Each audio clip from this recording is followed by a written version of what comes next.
Next up is a Sansui SR5090. I think this also goes by SR535. This was an eBay purchase, and when I opened the package, this is how it arrived. So the seller didn't remove the platter. The platter bounced around, smashed the end of the Tonearm, broke it off, scratched the surface, kind of did a number on it. So this is one of those lessons for those of you that are going to ship a turntable. You need to package it properly. Like, you can't just throw it in a box and hope for the best. Right? The second I picked up the package, I knew that it wasn't packaged properly. So, and the seller's cool. They're refunding my money. I'm going to send this back. But before I send it back, I do want to take a look at one thing on here. Because if let me just get this platter out of the way. I bought this knowing that it had issues with the automatic functions on it. And what I want to do is just kind of look to see what those issues are. I mean, the dust cover is not cracked. The dust cover is good. I mean, I could maybe see if I could work a partial refund with the seller. Oh, and they use packing tape. They just use packing tape to tape everything up on this thing. So I don't know if the turntable is salvageable. I mean, it's running at a decent speed. The controls don't work. The arm is jammed, doesn't move. So I got a little bit of time this morning, and I thought, oh, let's just take a look at it. Right. And I'm not sure how. I mean, I've addressed this issue before on other turntables. Everyone is different, though. The problem is they use a little rubber kind of gasket or structure here to hold this in place. So sometimes you can just pop that back in there, but this one's torn, and the rubber has seen better days. So again, I've repaired these in the past, but I don't know about this one.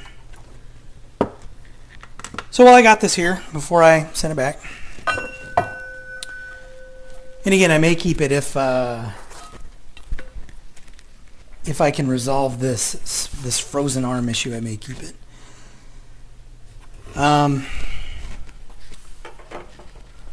So let's just take a look on top and see. I don't see anything preventing the arm from moving over on top. Now with these turntables,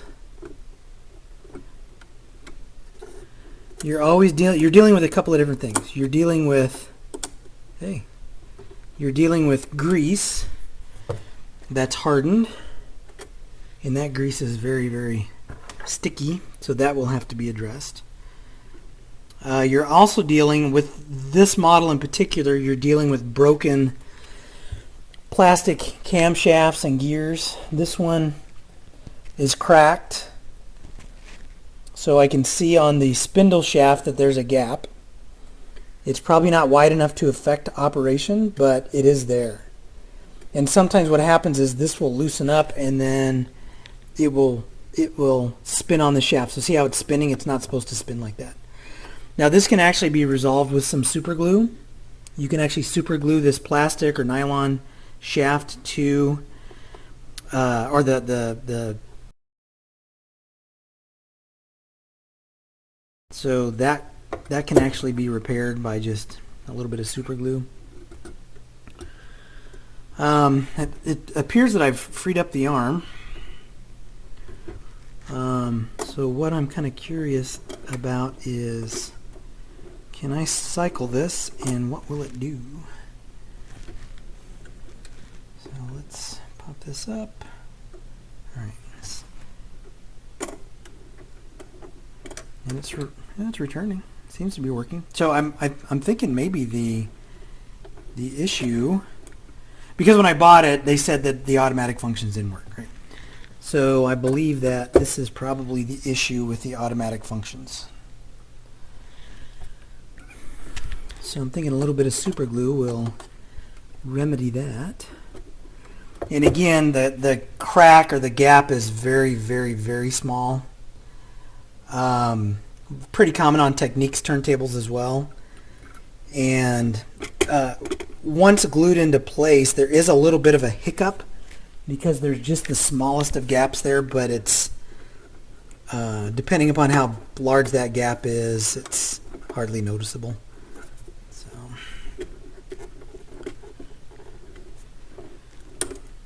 you know what I'm going to do? Let's throw this platter back on and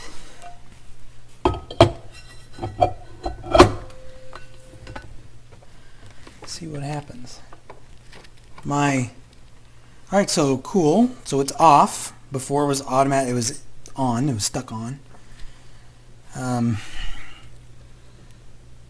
think I can, just to put some weight on the arm, I'm going to temporarily tape this into position. Because here, I'm kind of at a dilemma, or I have a dilemma. I'm at a crossroads on this one.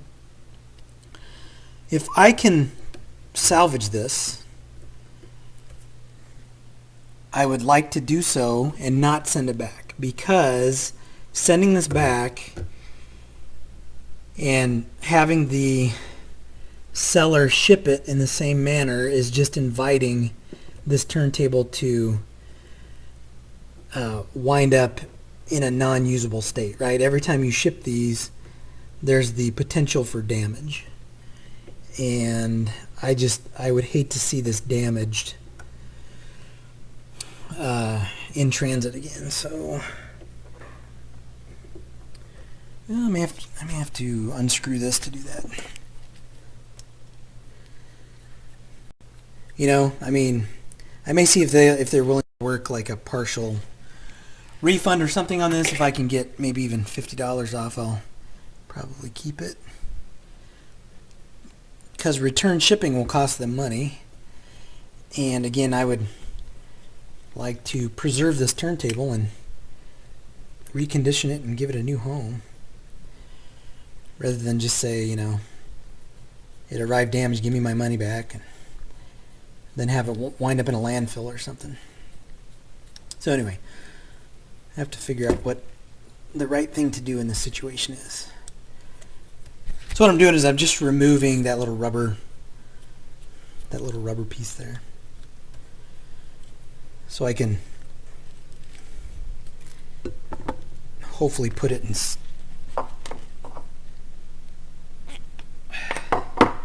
So here's the rubber piece, and you can see where it's damaged on top. Okay, this is probably not going to work the way I want it to, but let's give it a try.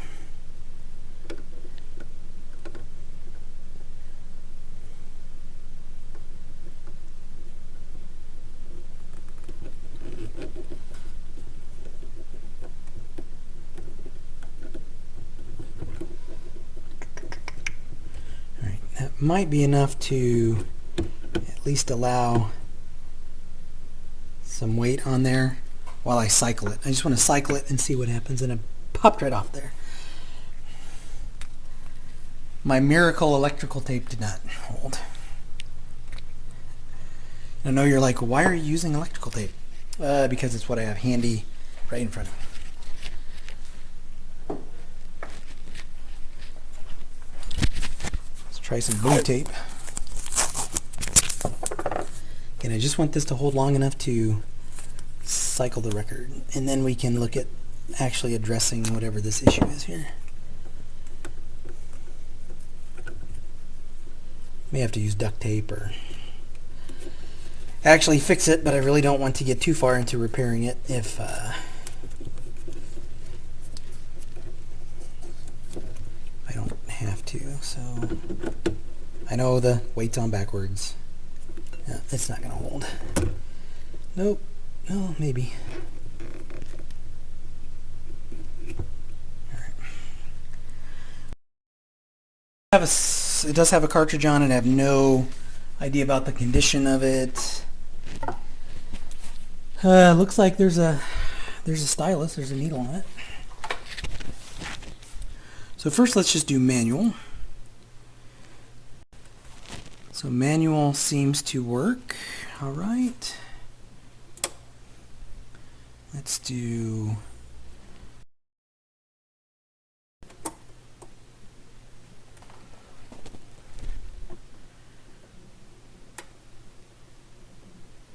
speed's locked in pretty good. Oh, sweet. Well, maybe I have a salvageable turntable after all. I hear sound. I guess I can connect this to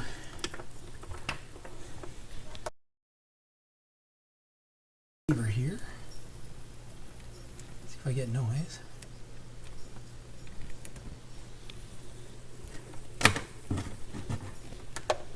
Oh my gosh, and everything is wrapped up over here.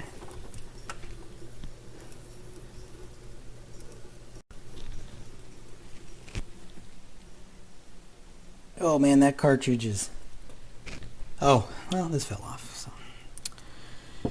Well, I was hearing noise here. Let's, I'm gonna...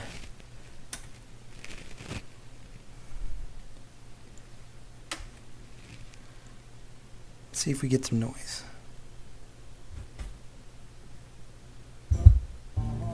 Oh yeah. Yep. Both channels, clear noise, clear sound. Let me do the auto start, stop it. Cycling through, and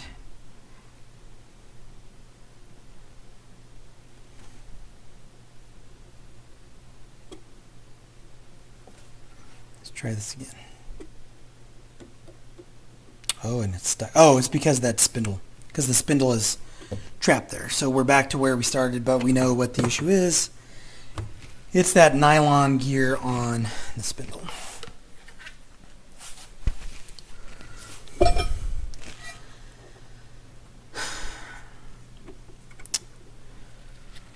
All right. Well, I'm going to talk to the seller, see if they maybe cut me a little bit of a discount. I think I will keep this and fix it. And I've lost my mouse. Got to restart my computer because my mouse keeps disappearing on me. Yeah, so let's see what the seller wants to do, and maybe we can salvage this and find a new home for it.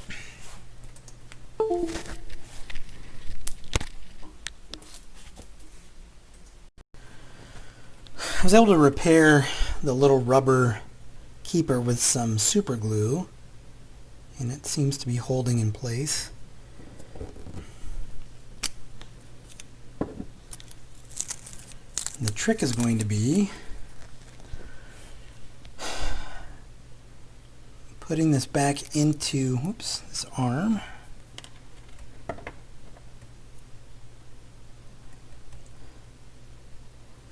Like so. Without damaging any more of the rubber. You have to wet that a little bit.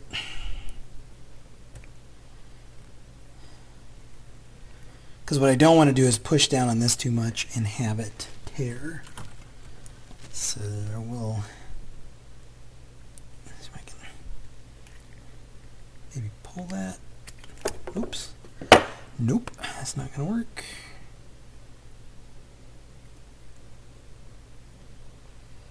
I may have to fight with this for a little bit, but what I'm going to do is I'm going to pop this back in and then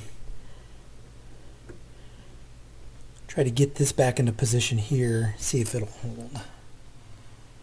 Because really that rubber's what's been holding on to it for the past, 30, 40 years, whatever it's been. So let me work on that for a little bit. Well, I got that together. Was a little bit more of a chore than I had anticipated, but it is in and secure. Next, I want to see about gluing this nylon gear back onto the spindle. Now, the cool thing is, where the gap was on here, there's a line. So I'll be able to get it lined up how it, if I don't drop this and lose it, how it was originally on the spindle. Not that it matters. But I can put it right where it was. So it'll be sitting right about there. And this super glue dries really fast when you do this. So I'm going to make sure I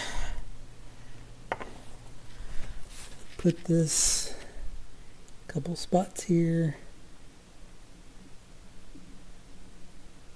And I'll have to get this into position and get it set quickly.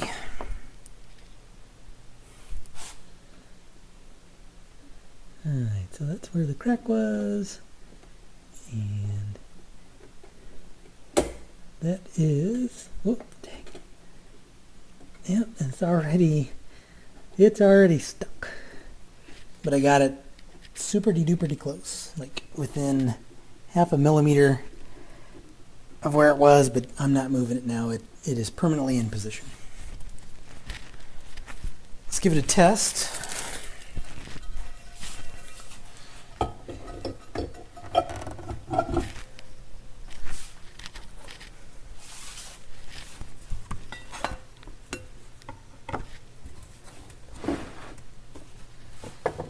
And I haven't done any other service on this. I haven't, the speed controls, the spindle shaft, any of that stuff. This has got some scratches on it, but oh well, what can you do? Someone will buy it. Right. The feet are gone, but I think I have some replacements that might work on this. So let's give this a spin. Plug it in.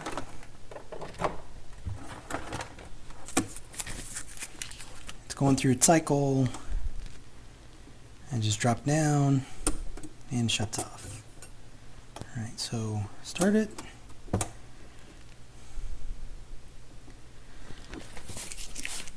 So I set the tracking force at 1.5 grams. And put it right in position. Let's confirm that we have sound out of both channels.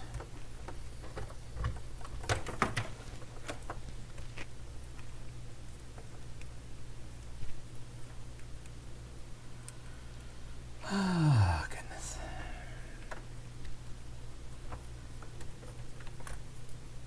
All right. So let's pop on my receiver, phono.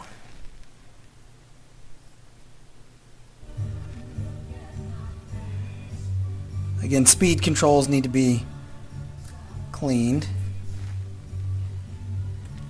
That sounds okay. I have to look at this queuing, Tonearm elevator queuing arm.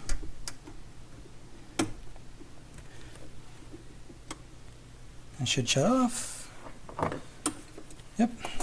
All right. We're getting closer to having a serviceable working turntable. Now, clip this into position. Luckily that wasn't broken. That would have really stunk. Not sure what kind of cartridge this is, but sounds okay. Looks okay.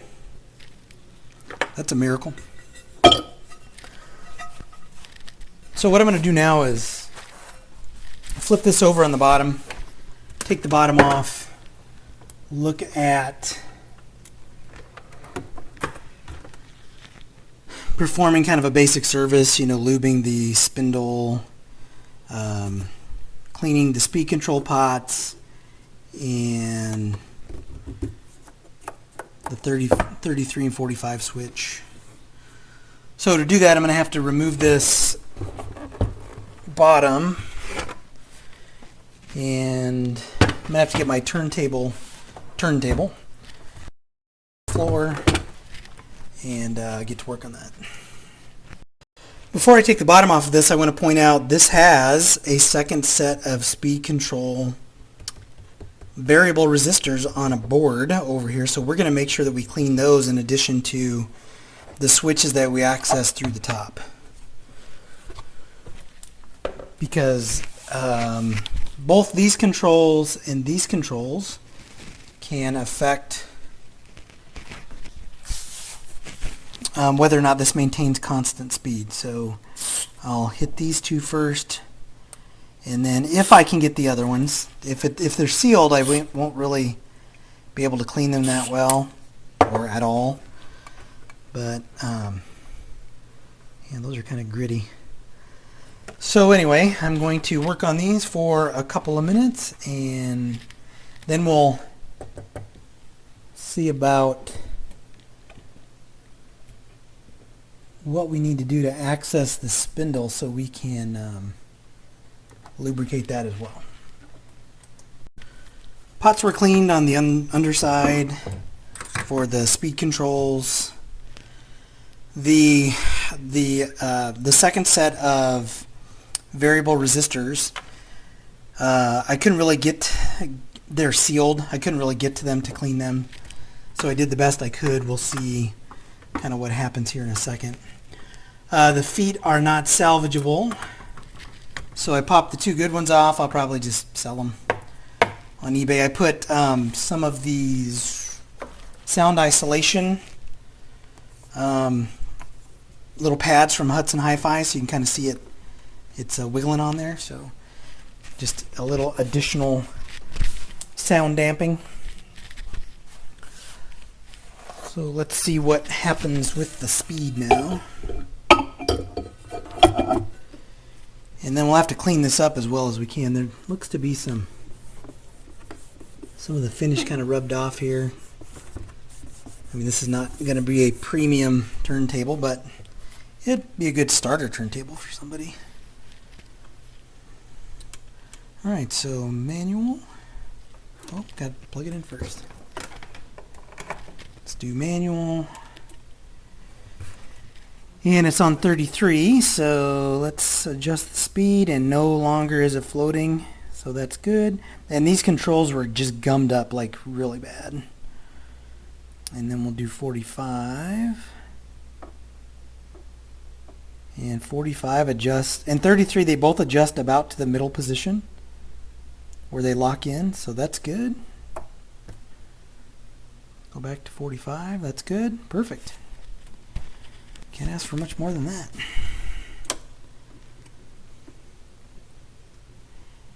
Now, I did look at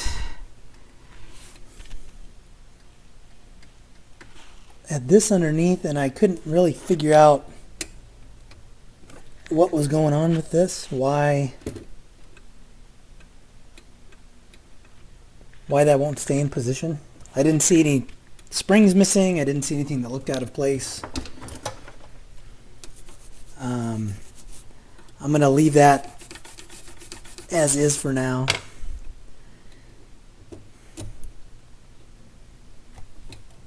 And what happens is it just won't stay in the up position. You can still use the elevator, but it just won't stay locked up. Those things you will just have to be aware of if someone buys this. Yeah, see, it just doesn't want to stay up.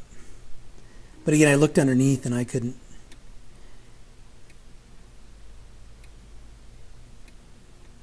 Probably damping fluid, maybe.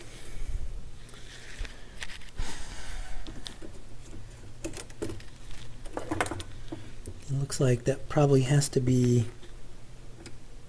Oh man, that just comes right out of there.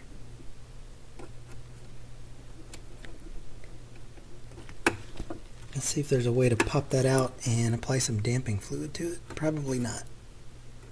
No, it's locked in place underneath. You know what, let me flip this over and take a look at that again. Wow, damping that Tonearm was quite the chore. But I got it to where it will damp now. I would not recommend anyone try that. Had to flip it over. You have to either disassemble everything, or you've got to really work the clip off, put the clip on, put a ton of damping fluid on there, and then it took me like over an hour to get the clip back on. It was just, yeah. I don't know if taking it completely apart would have been easier, but it's not something that I want to do again. So anyway, now when I hit start, turntable starts up, Tonearm moves into position, it drops it down, and it's damped properly. Tonearm comes up. Now that it's been damped, well, it was staying. Now that it's been damped, the Tonearm elevator seems to work a little bit better sometimes, and then it does that. So anyway, clunky turntable. This is a pretty clunky turntable. Sansui's turntables right after about this point, I'll be honest, they kind of turn to crap unless you get a I think a 636 or an 838. This is, I would take a Techniques over this turntable any day of the week. Not that it's horrible, it's just not all that great. But it sounds good, so that's one positive. It does sound good. So this is working now. Everything's working. This was attached. The counterweight was attached. Everything's functioning properly now. Needs to be cleaned up. I'm going to polish the dust cover. This one, the dust cover's not in too bad a shape. I don't know, it's around here somewhere. But despite them not shipping it properly, the dust cover's not totally trashed, which is kind of odd, because usually the dust cover suffers the worst when someone doesn't know how to package and properly ship a turntable. So, pretty warm day here today. I'm done in the garage for right now. I'm going to pick this up with probably after I polish the turntable cover. I've done that a lot in my other videos, so I won't do it on this one. And we'll do an after shot and call this one good. So, yep, next segment will be me kind of getting this ready to go to the shop. Here is the finished product. Dust cover's been polished. Cleaned off the top as well as I could. This finish is really kind of crappy finish, so it's not very resilient, so you got to be careful when you're scrubbing it and what you're scrubbing it with. But it was pretty beat up, pretty stained. There are some light spots on it. Functionally, it works perfectly fine. So to recap what I did, this came to me with a frozen arm and a broken counterbalance here, Tonearm weight. So I had to fix this piece here. I had to fix the little nylon gear that sits on the platter spindle. Had to clean the controls. Do a basic kind of cleaning to the top, polish the dust cover, put new feet on it, redamp the Tonearm. So it was actually, I did quite a bit to this. So anyway, this is done. This is ready to go off to one of the shops. So we're going to call this one good. If you like what you see, hit like, hit subscribe, and I'll see you in the next video.